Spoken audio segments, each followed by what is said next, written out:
Welcome to your mission. आमे पूर्व class रे प्राचीन रोम सभ्यता विषय पढ़ी। प्राचीन रोम सभ्यता किपरि भाव रे प्रतिष्ठा होइथिला, ता सहित तार समाज एवं अर्थनीति विषय मध्य आलोचना करथिले। जो माने पूर्व क्लास को देखि नाहंती, डिस्क्रिप्शन रे गुटे लिंक दे जाइछि, ताको क्लिक करके पूर्व क्लास देखि परिबे, जहा फल रे आजिर क्लासटा बहुत भल से बुझे हेबो। आज आम पढ़िया पाई जाउचंती एही रोम सभ्यता, जहा कि गोटे देखा पाइबा 7टा पहाड़ को केंद्र करिकी रोम रो छोटिया जगारू एही सभ्यता आरंभ होइतिला, किंतु परवर्ती समय रे यह एक विशाल रूप धारण करितिला। यह केवल इटाली भितर सीमित नथिला, इटाली बाहरे जेपरिक आमे देखा पाइबा आफ्रिका महादेश पर्यंत मध्य यह विस्तृत हो जाइतिला।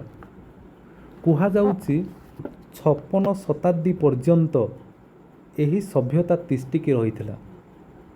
ऐतिहासिक मानक मतरे पाखापाखि 510 ख्रीष्टपूर्व यही सभ्यता आरंभ होइथिला एवं 27 ख्रीष्टपूर्व पर्यंत यही सभ्यता चलीथिला। यही समय को कहा जाउथिला रोमियो साधारणतंत्र जुग कहा जाउथिला। 510 रु 27 ख्रीष्टपूर्व पर्यंत रोमियो साधारणतंत्र जुग कहा जाउथिला। सही समय रे अनेक समय रे आमे देखिबा को पाइबा क्रमागत भाव रे युद्ध लागि रहुथिला रोम रे, जहा फल रे आमे रोम सभ्यतार संप्रसारण को, तार एक्सपांशन को एबे आमे दुईटा पार्ट रे देखिबा। प्रथम पार्ट को कहा जाउछि आद्य पर्याय हला। आद्य पर्याय रे किपरि भाव रे विस्तृति होइथिला से विषय प्रथमे आमे आलोचना करिबा। आद्य पर्याय बा आदि पर्याय, एही समय रे आमे देखिबा को पाइबा इटाली उपद्वीप को से माने निजर कंट्रोल करिया पई चेष्टा करथिले। जेपरि भाव रे से माने चाहुथिले इटाली को संपूर्ण भाव रे अधिकार करिवा पई। से माने प्रथमे लाटिन भाषाभाषी लोकमानक सहित बंधुतापूर्ण संपर्क स्थापन करथिले एवं सेमानक साहाय्य रे जो अण लाटिन माने थिले सेमानक उपर विजय पाइबा पई सेमानकर बहुत इच्छा थिला। सेथि पई लाटिन मानकु नेकी से माने अण लाटिन मानक उपर से आक्रमण करदेले। प्रथमे तो से रोम रो नेता माने बा राजा माने विजयी होइथिले, किंतु परवर्ती समय रे अण लाटिन मानक सहित जो युद्ध होइथिला, सबुठारु जो बड़ युद्ध होइथिला से बड़ युद्धर नाम हेउछि कनक्वेस्ट ऑफ भेई। से युद्ध केबे हेइछि?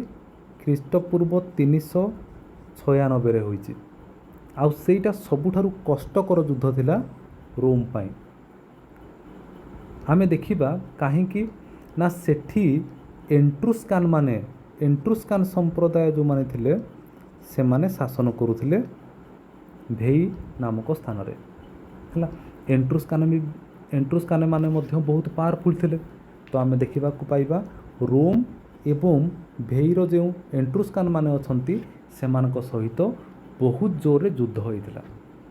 एही युद्ध रे रोमियो माने विजयी होइथिले एवं विजयी होला पोरे से माने एंट्रुस्कान मानकु संपूर्ण भाव रे परास्त कले एवं सेमानक ठारू प्रचुर परिमाणर धनरत्न को से बोहिकी आनिले रोम को। ठीक अछि।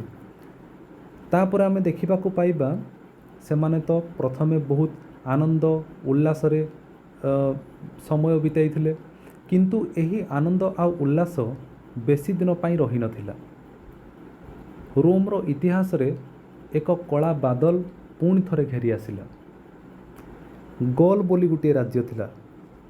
एही गॉल राज्य रे सेल्टिक नामक एक जाति रो लोक माने रहुथिले। एही जातिर लोक माने मध्य बहुत योद्धा थिले, वीर थिले। तो देखिबा को पाइबा सेल्टिक एवं रोम मध्य रे एक युद्ध देखिबा को मिलिला। एही युद्ध केबे हेइतिला? ଖ୍ରୀଷ୍ଟପୂର୍ବ 390 ଏହି ଯୁଦ୍ଧ ସେଲ୍ଟିକ୍ ଆଉ ରୋମ୍ ଭିତରେ ହୋଇଥିଲା। ଏହି ଯୁଦ୍ଧରେ ସେଲ୍ଟିକ୍ ମାନେ ରୋମ୍ ଉପରେ ଆକ୍ରମଣ କଲେ ଏବଂ ରୋମ୍ ନଗରୀକୁ ସେମାନେ ଧ୍ୱଂସ ବିଧ୍ୱସ୍ତ କରିଦେଇଥିଲେ। ଏଥିରୁ ଆମେ ଜାଣିବାକୁ ପାଇବା ସେଲ୍ଟିକ୍ ମାନେ ବହୁତ ପାୱାରଫୁଲ୍ ଥିଲେ। ସେମାନେ ରୋମ୍କୁ ଆକ୍ରମଣ କରିକି ଧ୍ୱଂସ ବିଧ୍ୱସ୍ତ କରିଦେଲେ। ଦାରୁଣ ବିପର୍ଯ୍ୟୟ ପରେ କିଛି ବର୍ଷ ପରେ ରୋମିଓମାନେ ପୁଣି ଥରେ ତାଙ୍କର ସାମରିକ ବାହିନୀର ପୁନଃ ପ୍ରତିଷ୍ଠା କଲେ ଏବଂ ତାଙ୍କର ସାମରିକ ବାହିନୀକୁ ନେଇକି ସେମାନେ ପୁଣି ଥରେ ଶକ୍ତିଶାଳୀ ହୋଇଗଲେ। ତ ଦେଖିବାକୁ ପାଇବା 293 ଖ୍ରୀଷ୍ଟପୂର୍ବ ବେଳକୁ ସେମାନେ ରୋମ୍ ମାନେ ପୁଣି ଥରେ ଇଟାଲୀର ଅଧିକାଂଶ ଜାଗାକୁ ଦଖଲ କଲେ ଏବଂ ରୋମ୍ର ଶାସନକୁ ପ୍ରତିଷ୍ଠା କରିଥିଲେ। ଏପରିକି ଆମେ ଦେଖିବାକୁ ପାଇବା ସେମାନେ ଇଟାଲୀର ଦକ୍ଷିଣ ଭାଗରେ ଥିବା ଗ୍ରୀକ୍ ପର୍ଯ୍ୟନ୍ତ ମଧ୍ୟ ଆକ୍ରମଣ କରିଥିଲେ ଏବଂ ଗ୍ରୀକ୍କୁ ଅଧିକାର କରିଥିଲେ। ଗ୍ରୀକ୍କୁ ଅଧିକାର କରିବା ପରେ ତାଙ୍କର ଯେଉଁ ଆଦ୍ୟ ପର୍ଯ୍ୟାୟ ଥିଲା ସେଇ ଆଦ୍ୟ ପର୍ଯ୍ୟାୟ ଶେଷ ହୋଇଥିଲା। ଆଉ ସେ ଆଦ୍ୟ ପର୍ଯ୍ୟାୟର ସମୟ ହେଉଛି ଖ୍ରୀଷ୍ଟପୂର୍ବ 500ରୁ 280 ଖ୍ରୀଷ୍ଟପୂର୍ବ ପର୍ଯ୍ୟନ୍ତ ଏହି ସମୟ ଥିଲା। ଏବେ ଆମେ ଦେଖିବା ଦ୍ୱିତୀୟ ପର୍ଯ୍ୟାୟ ବା ପ୍ୟୁନିକ୍ ଯୁଦ୍ଧ। ୟୁରୋପର ଶାସକମାନେ ଚାହୁଁଛନ୍ତି ୟୁରୋପକୁ ଏକ ବିଶାଳ ସାମ୍ରାଜ୍ୟରେ ରୂପାନ୍ତରିତ କରିବା ପାଇଁ। ଠିକ୍ ସେହି ସମୟରେ ଗୋଟିଏ ଜାତିର ଲୋକମାନେ ଥିଲେ, ସେମାନଙ୍କୁ କୁହାଯାଉଛି କାଥ୍ରେଜ। ସେମାନେ କିଏ ଥିଲେ ତାଙ୍କ ବିଷୟରେ ଆମେ ଦେଖିବା। କାଥ୍ରେଜ ଯେଉଁମାନେ କି ହେଉଛନ୍ତି ଭୂମଧ୍ୟ ସାଗର ବା ମେଡିଟେରିଆନ୍ ସି ତାଙ୍କର ପଶ୍ଚିମ ଭାଗରେ ଥିଲେ କାଥ୍ରେଜ ମାନେ ଏବଂ ସେମାନେ ଏକ ବିଶାଳ ସାମ୍ରାଜ୍ୟ ଗଠନ କରିଥିଲେ ଏବଂ ସେମାନେ ଭୂମଧ୍ୟ ସାଗରର ପଶ୍ଚିମ ପାର୍ଶ୍ୱରେ ଥିଲେ ଯେଉଁ ବିଶାଳ ସାମ୍ରାଜ୍ୟ କରିଥିଲେ ସେଇ କାଥ୍ରେଜ ମାନଙ୍କୁ କୁହାଯାଉଛି କାଥ୍ରେଜବାସୀ କୁହାଯାଉଛି। ସେମାନେ ବହୁତ ଶକ୍ତିଶାଳୀ ଥିଲେ। ତା ସହିତ ଦେଖିବାକୁ ପାଇବା ସେମାନେ ଆଫ୍ରିକା ମହାଦେଶର ଉତ୍ତର ପାର୍ଶ୍ୱରେ ଯେଉଁ ଜାଗା ଥିଲା ସେହି ଜାଗା ଗୁଡ଼ାକରେ କାଥ୍ରେଜ ମାନେ ବସବାସ କରୁଥିଲେ। ବେସିକାଲି ଆମେ କହିପାରିବା ତ ଟ୍ୟୁନିସିଆ ବୋଲି ଗୋଟେ ଜାଗା ଥିଲା। ଟ୍ୟୁନିସିଆ ହେଉଛି ତାଙ୍କର ରାଜ୍ୟ ଥିଲା ବୋଲି କୁହାଯାଉଛି। ତ ଦେଖିବାକୁ ପାଇବା ପ୍ରାଥମିକ ପର୍ଯ୍ୟାୟରେ ନବମ ଶତାବ୍ଦୀ ଖ୍ରୀଷ୍ଟପୂର୍ବ ନବମ ଶତାବ୍ଦୀ ବେଳକୁ ଫୋନେସିୟ ମାନଙ୍କର ଏକ ବାଣିଜ୍ୟ ବସତି ଥିଲା ସେହି ଜାଗାରେ। ଟ୍ୟୁନିସିଆ ନାମକ ସ୍ଥାନରେ ଫୋନେସିୟ ମାନଙ୍କର ଗୋଟିଏ ବାଣିଜ୍ୟ ବସତି ଥିଲା। ଠିକ୍ ଅଛି। ତ ସେମାନେ ଧୀରେ ଧୀରେ ଏକ ବିଶାଳ ସାମ୍ରାଜ୍ୟ ଗଠନ କରିଛନ୍ତି। ସେମାନେ ସିସିଲି ଠାରୁ ଆରମ୍ଭ କରିକି ପଶ୍ଚିମରେ ଜିବ୍ରାଲ୍ଟର ପର୍ଯ୍ୟନ୍ତ, କେଉଁଠାରୁ ସିସିଲି ଠାରୁ ଆରମ୍ଭ କରିକି ପଶ୍ଚିମରେ ଜିବ୍ରାଲ୍ଟର ପର୍ଯ୍ୟନ୍ତ ଜଳଭାଗକୁ ସେମାନେ କହୁଥିଲେ କାଥ୍ରେଜ ଦେଶର ହ୍ରଦ କହୁଥିଲେ। କାହିଁକି ନା ଏଇ ଭିତରେ ସେମାନଙ୍କର ବାଣିଜ୍ୟ ବ୍ୟବସାୟ ଥିଲା, ସେଥିପାଇଁ ସେମାନେ କହୁଥିଲେ ଏହାକୁ କାଥ୍ରେଜ ଦେଶର ହ୍ରଦ କହୁଥିଲେ। ତ ସେମାନେ ଅର୍ଥନୀତି କ୍ଷେତ୍ରରେ ବହୁତ ସମୃଦ୍ଧ ଥିଲା ଆମେ କହିପାରିବା। ପ୍ରାଚ୍ୟ ହେଉ କିମ୍ବା ପାଶ୍ଚାତ୍ୟ ହେଉ ସେମାନଙ୍କ ସହିତ ଭଲ ବାଣିଜ୍ୟିକ ସମ୍ପର୍କ ରକ୍ଷା କରିଥିଲେ। କାଥ୍ରେଜବାସୀମାନେ ସଦାସର୍ବଦା ରୋମର ଲୋକମାନଙ୍କୁ ଘୃଣା ଚକ୍ଷୁରେ ଦେଖୁଥିଲେ। ସେମାନଙ୍କୁ ସବୁବେଳେ ନିଜର ଶତ୍ରୁ ଭାବରେ ମାନୁଥିଲେ। କିଏ? କାଥ୍ରେଜର ଲୋକମାନେ ରୋମର ଲୋକମାନଙ୍କୁ ନିଜର ଘୃଣା ଚକ୍ଷୁରେ ଦେଖୁଥିଲେ, ସେମାନଙ୍କୁ ଶତ୍ରୁ ବୋଲି ମାନୁଥିଲେ, ସେମାନଙ୍କ ସହିତ ବିଭିନ୍ନ ପ୍ରକାର ଅନୈତିକ ଆଚରଣ ମାନ କରୁଥିଲେ। ତ ଏହିପରି ଭାବରେ ଆମେ ଦେଖିବାକୁ ପାଇବା ସିସିଲି ଓ ସ୍ପେନ୍ ଇତ୍ୟାଦି ଅଞ୍ଚଳକୁ ନେଇକି ଯେଉଁ ସାମ୍ରାଜ୍ୟ ଗଠନ ହେଇଛି ତାକୁ କୁହାଯାଉଛି କାଥ୍ରେଜ। କେଉଁ କେଉଁ ଜାଗା ଆଉଥରେ କହିଦେଉଛି ପିଲାମାନେ। ଗୋଟିଏ ଜାଗା ଯାହାର ନାଁ ହେଉଛି ସିସିଲି ଏବଂ ସ୍ପେନ୍, ତା ଭିତରେ ସେମାନେ ଏକ ବିଶାଳ ସାମ୍ରାଜ୍ୟ ଗଠନ କରିଛନ୍ତି କାଥ୍ରେଜ ମାନେ। ଠିକ୍ ଅଛି। ଯେତେବେଳେ କାଥ୍ରେଜ ମାନେ ଇଟାଲୀର ସିସିଲିକୁ ଆଖି ପକାଇଛନ୍ତି ତାକୁ ଅଧିକାର କରିବା ପାଇଁ ସେଇଠୁ ରୋମିଓ ଏବଂ କ୍ୟାଥରେଜ୍ମାନଙ୍କ ଭିତରେ ଶତ୍ରୁତା ବୃଦ୍ଧି ପାଇବାରେ ଲାଗିଲା। ତ ସେଇଠୁ ରୋମିଓ ମାନେ ଆତଙ୍କିତ ହୋଇଗଲେ ଯେ ଫ୍ୟୁଚରରେ କାଳେ ଏଇ କ୍ୟାଥରେଜ୍ ମାନେ ରୋମ୍ ଉପରେ ଆଟାକ୍ କରିବେ, ସେଥିପାଇଁ ସେମାନେ ଆତଙ୍କିତ ହୋଇଗଲେ। ଠିକ୍ ଅଛି। ଏବଂ ସେହି ସମୟରେ କ୍ୟାଥରେଜ୍ ମାନଙ୍କର ଯେଉଁ ସାମରିକ ଅଧିପତ୍ୟ ଥିଲା, ସେହି ସାମରିକ ଅଧିପତ୍ୟକୁ ବିନାଶ କରିବା ପାଇଁ ରୋମ୍ର ଶାସକମାନେ ଚେଷ୍ଟା କରିଥିଲେ। କ୍ୟାଥରେଜ୍ର ନୌଶକ୍ତି ବୃଦ୍ଧି ପାଇବାରେ ଲାଗିଲା। ତାଙ୍କର ସମରୀକରଣ ନୀତି ବା ଏକ୍ସପାନ୍ସନ୍ ଯେଉଁଟା ଥିଲା ସେଟା ବି ମଧ୍ୟ ବୃଦ୍ଧି ପାଇବାରେ ଲାଗିଲା, ଯାହାକି ରୋମ୍ ପାଇଁ ଏକ ବିପଦ ସୃଷ୍ଟି କରିଥିଲା। ସେଥିପାଇଁ ରୋମ୍ର ଅଧିବାସୀମାନେ କିମ୍ବା ଶାସକମାନେ ଚାହୁଁଥିଲେ ଯେ କ୍ୟାଥରେଜ୍କୁ କେମିତି ଗୋଟିଏ ପାନେ ଦିଆଯାଏ ଏବଂ ସେମାନେ କ୍ୟାଥରେଜ୍କୁ ସମ୍ପୂର୍ଣ୍ଣ ଭାବରେ ବିନାଶ କରିଦେବେ। ତ ଏହିପରି ଭାବରେ ଆମେ ଦେଖିବାକୁ ପାଇବା କ୍ୟାଥରେଜ୍ ଆଉ ରୋମ୍ ଭିତରେ ଗୋଟେ ଯୁଦ୍ଧ ଦେଖିବା ନିହାତି ଅବସମ୍ଭାବୀ ହୋଇପଡ଼ିଲା। ଫାଇନାଲି ଗୋଟିଏ ଯୁଦ୍ଧ ମଧ୍ୟ ଦେଖାଗଲା ହେଲା। ଯେଉଁ ଯୁଦ୍ଧ ହୋଇଛି ତାହା 100 ବର୍ଷ ପର୍ଯ୍ୟନ୍ତ ଚାଲିଥିଲା। ଠିକ୍ ଅଛି। ଲାଟିନ୍ ଭାଷାରେ ଫୋନେସିୟମାନଙ୍କୁ ପୋନି କୁହାଯାଏ। କ'ଣ କୁହାଯାଏ? ପୋନି କୁହାଯାଏ। ସେଥିପାଇଁ ଏହି ଯୁଦ୍ଧକୁ ସେଇ ପୋନିରୁ ଆସିଛି ପ୍ୟୁନିକ୍। ସେଥିପାଇଁ ଏହି ଯୁଦ୍ଧକୁ ପ୍ୟୁନିକ୍ ଯୁଦ୍ଧ କୁହାଗଲା। ଏହି ଯୁଦ୍ଧ 100 ବର୍ଷ ଧରି ଚାଲିଛି ଏବଂ ଏହି ସମୟ ଭିତରେ ପ୍ରଥମ ପ୍ୟୁନିକ୍ ଯୁଦ୍ଧ, ଦ୍ୱିତୀୟ ପ୍ୟୁନିକ୍ ଯୁଦ୍ଧ, ତୃତୀୟ ପ୍ୟୁନିକ୍ ଯୁଦ୍ଧ ହୋଇଥିଲା। ଆମେ ଗୋଟିଏ ପରେ ଗୋଟିଏ ଏହି ପ୍ୟୁନିକ୍ ଯୁଦ୍ଧ ବିଷୟରେ ଆମେ ଆଲୋଚନା କରିବା। ପ୍ରଥମେ ଆମେ ଦେଖିବା ପ୍ରଥମ ପ୍ୟୁନିକ୍ ଯୁଦ୍ଧ। ଏହି ସମୟରେ କ'ଣ ହେଇଥିଲା? ଏହି ଯୁଦ୍ଧ ବା ପ୍ୟୁନିକ୍ ଯୁଦ୍ଧ, ପ୍ରଥମ ପ୍ୟୁନିକ୍ ଯୁଦ୍ଧ 264 ଖ୍ରୀଷ୍ଟପୂର୍ବରୁ ଆରମ୍ଭ ହୋଇକି 241 ଖ୍ରୀଷ୍ଟପୂର୍ବ ପର୍ଯ୍ୟନ୍ତ ଚାଲିଥିଲା। ପାଖାପାଖି ଦୀର୍ଘ 23 ବର୍ଷ କାଳ ଏ ଯୁଦ୍ଧ ଚାଲିଥିଲା। କାହା ଭିତରେ ହୋଇଥିଲା? ଆମେ ଦେଖିବା କ୍ୟାଥରେଜ୍ ଏବଂ ରୋମିଓ ମାନଙ୍କ ଭିତରେ ଏହି ଯୁଦ୍ଧ ହୋଇଥିଲା। ତ ଦେଖିବାକୁ ପାଇବା କ୍ୟାଥରେଜ୍ ମାନଙ୍କ ପାଖରେ ଏକ ବିଶାଳ ନୌସେନା ଥିଲା। ସେମାନେ ଜାହାଜରେ ବହୁତ ଧୁରନ୍ଧର ଥିଲେ, ସେଟା ଆମେ ଦେଖିବାକୁ ପାଇବା। କିନ୍ତୁ ଦେଖିବାକୁ ପାଇବା ସେଥିପାଇଁ ରୋମାନ ମାନେ ମଧ୍ୟ ଏକ ଶକ୍ତିଶାଳୀ ନୌସେନା ସେମାନଙ୍କୁ ତିଆରି କରିବାକୁ ପଡ଼ିଥିଲା। ସେମାନେ ଦେଖିଲେ ଯଦି କ୍ୟାଥରେଜ୍ ମାନଙ୍କ ପାଖରେ ଗୋଟେ ଭଲ ନୌସେନା ଅଛି, ଭଲ ଡଙ୍ଗା, ଭଲ ଜାହାଜ ଅଛି, ତାହେଲେ ରୋମିଓ ମାନେ ମଧ୍ୟ କ'ଣ କଲେ, ତାଙ୍କୁ ବି ତାଙ୍କର ନୌସେନାକୁ ଷ୍ଟ୍ରଙ୍ଗ କରିବାକୁ ପଡ଼ିଲା। ତ ଫାଇନାଲି ଯୁଦ୍ଧ ଦେଖାଦେଲା, ଯୁଦ୍ଧ ହେଲା। ଏଇ ଯେଉଁ ଯୁଦ୍ଧ ହେଇଛି, ଏହି ଯୁଦ୍ଧରେ ପ୍ରଥମ ପର୍ଯ୍ୟାୟ ଯେଉଁ ଯୁଦ୍ଧ ହୋଇଥିଲା ସେଥିରେ କ'ଣ ହେଇଛି ଆମେ ଦେଖିବା 260 ଖ୍ରୀଷ୍ଟପୂର୍ବ 260ରେ ସେମାନେ କ'ଣ କରିଛନ୍ତି, ସିସିଲି ଯେଉଁ ଜାଗା ଥିଲା ସେଇ ସିସିଲି ଜାଗାର ମାଇଲେ କିମ୍ବା କନସମ୍ ରଣକ୍ଷେତ୍ରରେ କ୍ୟାଥରେଜ୍ ମାନଙ୍କୁ ଯୁଦ୍ଧରେ ପରାସ୍ତ କରିଥିଲେ। ଠିକ୍ ଅଛି। ଖ୍ରୀଷ୍ଟପୂର୍ବ 260ରେ ଆମେ ଦେଖିବାକୁ ପାଉଛନ୍ତି କ୍ୟାଥରେଜ୍ ମାନଙ୍କୁ ଯୁଦ୍ଧରେ ପରାସ୍ତ କରାଗଲା। କେଉଁଠାରେ? ସିସିଲିର ଏହିସବୁ ଜାଗାରେ ପରାସ୍ତ କରାଗଲା। ଠିକ୍ ଅଛି। ଦେନ୍ ଆମେ ଦେଖିବା ପରେ କ'ଣ ହେଇଛି। ଯେତେବେଳେ କ୍ୟାଥରେଜ୍ ମାନେ ଯୁଦ୍ଧରେ ପରାସ୍ତ ହୋଇଗଲେ, ବହୁତ ଅପମାନର ସହିତ ସେମାନେ ଚାଲି ଯାଇଥିଲେ ଏବଂ ପରବର୍ତ୍ତୀ ସମୟରେ ତା'ର ପ୍ରତିଶୋଧ ନେବା ପାଇଁ ସେମାନେ ଆଗକୁ ଆସିଲେ।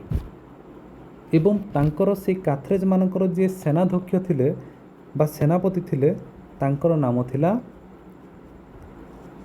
ହାମିଲକାର। ଠିକ୍ ଅଛି। ସେ ଜଣେ ହାମିଲକାର ବାରକା। ସେ କ'ଣ କରିଛନ୍ତି, ସେ ଜଣେ ଶକ୍ତିଶାଳୀ ସେନାପତି ଥିଲେ। ତାଙ୍କର ନେତୃତ୍ୱରେ କ୍ୟାଥରେଜ୍ ମାନେ ରୋମିଓ ମାନଙ୍କ ସହିତ ଦୀର୍ଘ 23 ବର୍ଷ କାଳ ଯୁଦ୍ଧ କରିଥିଲେ। ପରିଶେଷରେ 241 ଖ୍ରୀଷ୍ଟପୂର୍ବରେ କ୍ୟାଥରେଜ୍ ମାନେ ପରାସ୍ତ ହୋଇଥିଲେ, ସମ୍ପୂର୍ଣ୍ଣ ଭାବରେ ପରାସ୍ତ ହୋଇଥିଲେ। ଏବଂ ହେଲା ପରେ ରୋମିଓ ମାନେ ଏହି ଯୁଦ୍ଧରେ 700ଟି ଜାହାଜ ଏବଂ ପାଖାପାଖି 2 ଲକ୍ଷ ସୈନ୍ୟବାହିନୀ ହରାଇଥିଲେ। ମାନେ ଆମେ ଜାଣିଛନ୍ତି ଯେତେବେଳେ ଯୁଦ୍ଧ ହୁଏ ଉଭୟ ସାଇଡ଼୍ର କ୍ଷତି ହୁଏ, ମାନେ କାଥରେଜମାନଙ୍କର ବି କ୍ଷତି ହୋଇଥିଲା, ରୋମର ବି କ୍ଷତି ହୋଇଥିଲା। କିନ୍ତୁ ଯଦି ଆମେ ଦେଖିବା ରୋମର କଥାକୁ ଦେଖିବା, ରୋମର 700ଟି ଜାହାଜ ନଷ୍ଟ ହୋଇଥିଲା ଏବଂ ପାଖାପାଖି 2 ଲକ୍ଷ ଲୋକ ସେଥିରେ ମୃତ୍ୟୁବରଣ କରିଥିଲେ।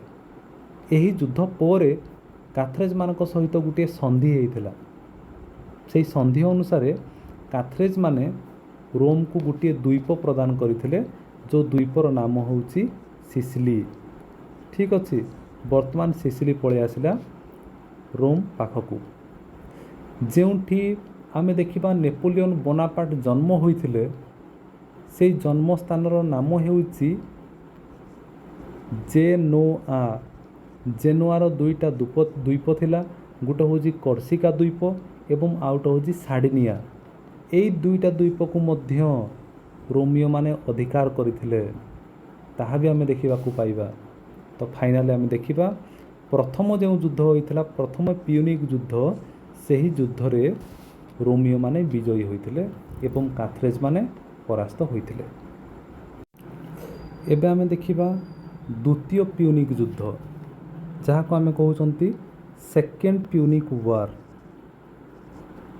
Second Punic war. ତ ଦ୍ୱିତୀୟ ପିୟୁନିକ ଯୁଦ୍ଧ କାହିଁକି ହେଇଥିଲା? ପ୍ରଥମ କଥା ହେଉଛି ପ୍ରଥମ ପିୟୁନିକ ଯୁଦ୍ଧରେ କାଥରେଜମାନେ ପରାସ୍ତ ହୋଇଥିଲେ। ସେଥିପାଇଁ କାଥରେଜମାନେ ଚାହୁଁଛନ୍ତି ରୋମ ଉପରେ ପ୍ରତିଶୋଧ ନେବା ପାଇଁ। ଆଉ ସେଇ ପ୍ରତିଶୋଧ ନେବା ପାଇଁ ସେମାନେ ଯେଉଁ ଚାହୁଁଛନ୍ତି, ସେମାନେ ପ୍ରତିଶୋଧ ପରାୟଣ ହୋଇକି ରୋମ ଉପରେ ଆକ୍ରମଣ କରିଛନ୍ତି, ତାହା ଆମେ ଦେଖିବାକୁ ପାଇବା। କାଥରେଜମାନେ ସେତେବେଳେ ରୋମର ଗୋଟିଏ ସାମ୍ରାଜ୍ୟ ଥିଲା, ଯାହାକି ସ୍ପେନ୍ ପର୍ଯ୍ୟନ୍ତ ମଧ୍ୟ ଥିଲା। ତ କାଥରେଜମାନେ କ'ଣ କରିଛନ୍ତି? ସ୍ପେନ୍କୁ ଆକ୍ରମଣ କରିଛନ୍ତି। ଠିକ୍ ଅଛି, ଯାହାଫଳରେ ତୁମେ ଦେଖିବାକୁ ପାଇବ କାଥରେଜ ଏବଂ ରୋମିଓମାନଙ୍କ ଭିତରେ ଯୁଦ୍ଧ ହୋଇଛି। ଆମେ ତା ପୂର୍ବରୁ ଜାଣିଥିଲେ କାଥରେଜମାନଙ୍କର ଯିଏ ସେନାପତି ଥିଲେ ହାମିଲକାର ବାର୍କା, ତାଙ୍କର ନାମ କ'ଣ ଥିଲା? ହାମିଲକାର ବାର୍କା। ତାଙ୍କର ପୂର୍ବରୁ ପରାସ୍ତ ହୋଇଥିଲା ଏବଂ ତାଙ୍କର ମୃତ୍ୟୁ ହୋଇଯାଇଥିଲା। ତାଙ୍କ ମୃତ୍ୟୁ ପରେ ତାଙ୍କର ଯିଏ ପୁତ୍ର ଆସିଥିଲେ, ତାଙ୍କ ପୁତ୍ରଙ୍କର ନାମ ଥିଲା ହାନିବାଲ। ଠିକ୍ ଅଛି, ହାନିବାଲ ପ୍ରତିଶୋଧ ପରାୟଣ ହୋଇଯାଇଛନ୍ତି ଏବଂ ରୋମ ଠାରୁ ସେ ପ୍ରତିଶୋଧ ନେବା ପାଇଁ ଚାହିଁଛନ୍ତି। ଠିକ୍ ଅଛି, ସେ ଖ୍ରୀଷ୍ଟପୂର୍ବ 218ରେ ସେ କ'ଣ କରିଛନ୍ତି? ସ୍ପେନ୍ ଉପରେ ଆକ୍ରମଣ କରିଦେଇଛନ୍ତି, ତାହା ଆମେ ଦେଖିବାକୁ ପାଇବା। ଏବଂ ଏଇଟା ହେଉଛି ଯେତେବେଳେ ସେ ସ୍ପେନ୍ ଉପରେ ଆକ୍ରମଣ କଲେ, ତାକୁ କୁହାଯାଉଛି ଇମିଡ଼ିଏଟ୍ କଜ୍ ବା ଆଂଶୁ କାରଣ କୁହାଯାଉଛି। ଯେହେତୁ ସେ ସ୍ପେନ୍ ଉପରେ ଆକ୍ରମଣ କରିଥିଲେ, ସେଥିପାଇଁ ସେକେଣ୍ଡ ପିୟୁନିକ ଯୁଦ୍ଧ ଆରମ୍ଭ ହୋଇଗଲା। ଠିକ୍ ଅଛି, ଆଉ ଏହି ଯୁଦ୍ଧକୁ ମଧ୍ୟ କୁହାଯାଉଛି ହାନିବାଲିକ ୱାର୍। କାହିଁକିନା ହାନିବାଲ ଯେହେତୁ ଏହି ଯୁଦ୍ଧ କରିଥିଲେ, ସେଥିପାଇଁ ଏହାକୁ ହାନିବାଲିକ ୱାର୍ ମଧ୍ୟ କୁହାଯାଉଛି। ହାନିବାଲ ସେ କ'ଣ କରିଛନ୍ତି?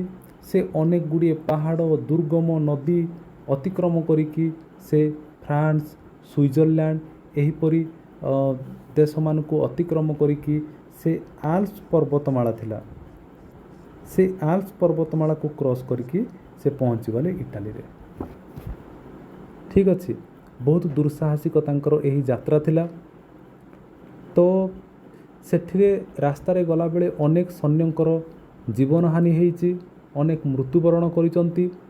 କିନ୍ତୁ ହାନିବାଲଙ୍କର ଗୋଟିଏ ଲକ୍ଷ୍ୟ ଥିଲା ଯେ ରୋମ ସାମ୍ରାଜ୍ୟକୁ ଧୂଳିସାତ କରିବେ। ସେଥିପାଇଁ ସେ ଚାଲି ଆସିଥିଲେ, ଅନେକ ସମସ୍ୟାକୁ ଏଡ଼େଇକି ସେ ଚାଲି ଆସିଥିଲେ। ଏବଂ ପରିଶେଷରେ ଦେଖିବା ଖ୍ରୀଷ୍ଟପୂର୍ବ 216ରେ ଗୋଟିଏ ଯୁଦ୍ଧ ହୋଇଥିଲା ଏବଂ ସେହି ଯୁଦ୍ଧର ନାମ ହେଉଛି କାନାଏ। କାହା କାହା ଭିତରେ ହୋଇଥିଲା? କାଥରେଜ ଏବଂ ରୋମିଓମାନଙ୍କ ଭିତରେ ଯୁଦ୍ଧ ହୋଇଥିଲା। ହେଲା, ଏହି ଯୁଦ୍ଧରେ କାଥରେଜ୍ ମାନେ ବିଜୟୀ ହୋଇଥିଲେ ଏବଂ ରୋମ୍ ମାନେ ପରାସ୍ତ ହୋଇଥିଲେ। ଏହାପରେ କାଥରେଜ୍ ମାନେ 15 ବର୍ଷ କାଳ ସେମାନେ କ'ଣ କରିଛନ୍ତି, ଇଟାଲୀର ଉତ୍ତର ପାର୍ଶ୍ୱକୁ ଅଧିକାର କରିକି ରଖିଲେ।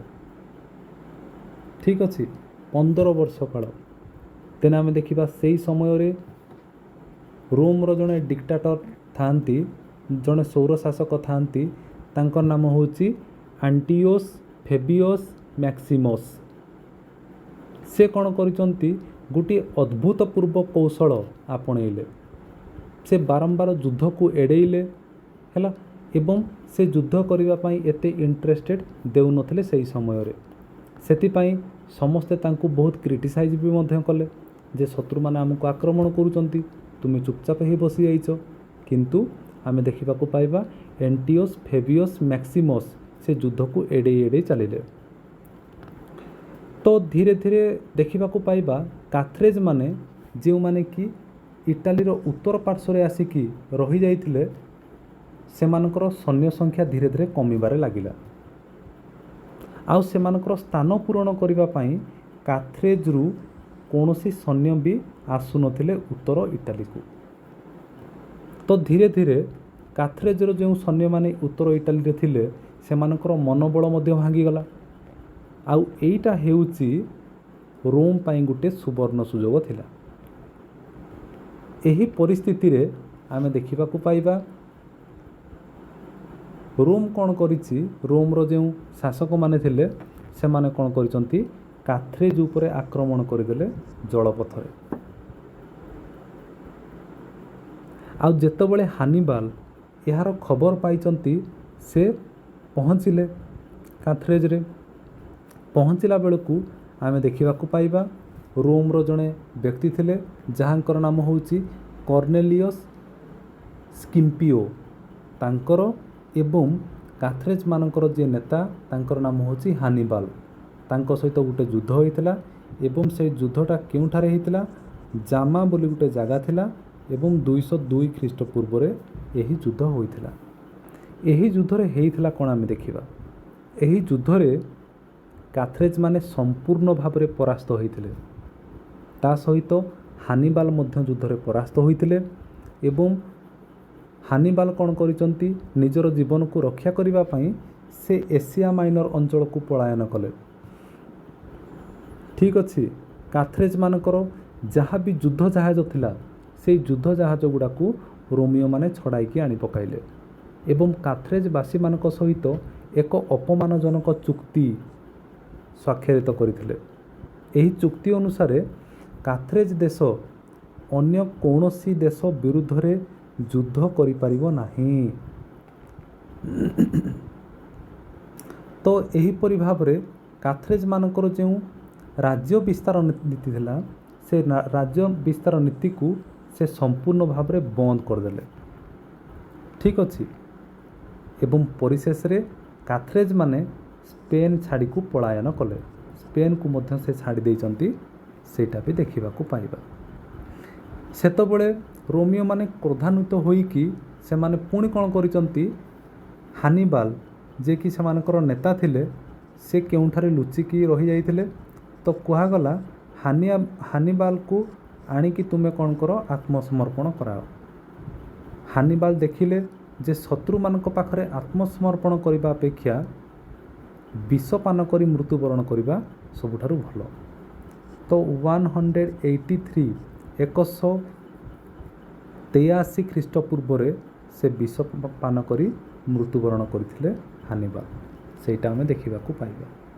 ଏହିପରି ଭାବରେ ଦ୍ୱିତୀୟ ପ୍ୟୁନିକ୍ ଯୁଦ୍ଧ ଯେଉଁଟାକି କାଥରେଜ୍ ଏବଂ ରୋମିଓମାନଙ୍କ ଭିତରେ ହୋଇଥିଲା, ଏହି ଯୁଦ୍ଧରେ ମଧ୍ୟ ରୋମିଓମାନେ ବିଜୟୀ ହୋଇଥିଲେ, କାଥରେଜ୍ ମାନେ ପରାସ୍ତ ହୋଇଥିଲେ।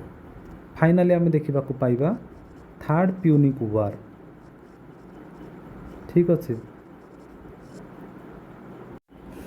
ଆମେ ପ୍ରଥମ ଏବଂ ଦ୍ୱିତୀୟ ପ୍ୟୁନିକ୍ ଯୁଦ୍ଧ ବିଷୟରେ ଆଲୋଚନା କରିଥିଲେ। ଏହି ଦୁଇଟା ଯୁଦ୍ଧରେ କାଥରେଜ୍ ମାନେ ପରାସ୍ତ ହୋଇଥିଲେ।